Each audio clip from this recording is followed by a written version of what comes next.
मागील 1-2 वर्षापासून सर्वात जास्त मागणी असणाऱ्या व्हेरायटी म्हणजे कबड्डी आणि पंगा. आणि मागच्या वर्षी तर अत्यंत तुटवडाच गेलेली व्हेरायटी म्हणजे कबड्डी आणि पंगा. कंपनी पुरवू नाही शकली. मार्केटमध्ये खूप जास्त डिमांड झाली होती आणि जास्तीत जास्त पैसे देऊन या व्हेरायटीला कास्तकारांनी विकत घेतलं आणि शेतात लावलं. पण काही शेतांमध्ये ही व्हेरायटी भावलीच नाही. तशी तर ह्या व्हेरायटीमध्ये चांगले मोठे बोंड दिसून येते. त्यासोबतच रसशोषण किडीपासून सहनशील आहे आणि त्यासोबतच या व्हेरायटीचा कापूस वेचण्याकरिता सोपा जातो. उत्पादन पण या व्हेरायटीपासून चांगलं होते आणि त्यासोबतच 2 बोंडातील अंतर पण कमी आहे आणि साखळी पद्धतीनं तुम्हाला बोंड दिसेल. आणि सर्वात महत्त्वाची गोष्ट म्हणजे सर्वच प्रकारच्या जमिनीसाठी या व्हेरायटीची शिफारस केलेली आहे.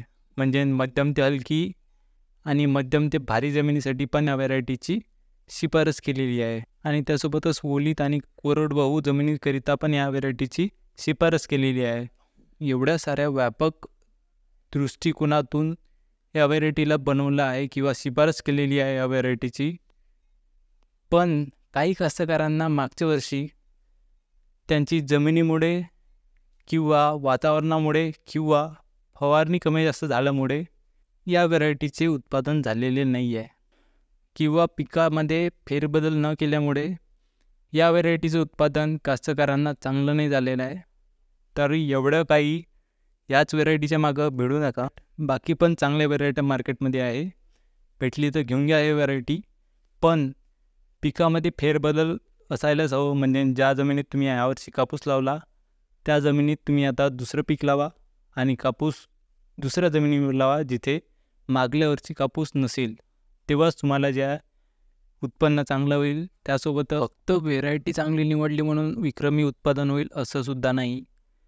तुम्हाला व्हेरायटी अशीच निवडायची आहे जे तुमच्या जमिनीमध्ये सूट होईल आणि त्या जमिनीमध्ये त्याचा कापूस निघेल. चुकीच्या जमिनीमध्ये जर चुकीची व्हेरायटी लावली तर तुम्हाला उत्पन्न होणारच नाही. कितीही नाव असो त्या व्हेरायटीचं. जमीन पाहून तुम्ही कापसाची व्हेरायटी निवडा.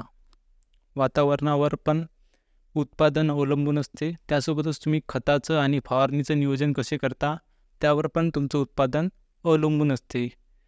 म्हणून योग्य वेळेवर तुम्ही खतं टाका, योग्य वेळेवर तुम्ही फवारणी करा. किडीची आणि रोगाचं नियोजन चांगल्या प्रकारे झालं पाहिजे जेणेकरून तुम्हाला उत्पादन चांगलं होईल. व्हेरायटी लावली म्हणजे उत्पादन चांगलं होईल असं काही गॅरंटी नाही राहत. आणि कमेंटमध्ये तुम्ही सांगा की मागच्या वर्षी जर तुम्ही कबड्डी आणि पंगा लावली आहे तर त्याचं उत्पादन कसं झालं, तुमची जमीन कशी आहे आणि तुम्ही कशा प्रकारे त्याचं फवारणी आणि खताचं नियोजन केलेलं आहे. या 3 गोष्टी मला तुम्ही कमेंटमध्ये सांगा जेणेकरून बाकी कास्तकारांना पण ही माहीत पडेल की ही व्हेरायटी कशी आहे आणि यावर्षी ती व्हेरायटी लावा की नाही लावा.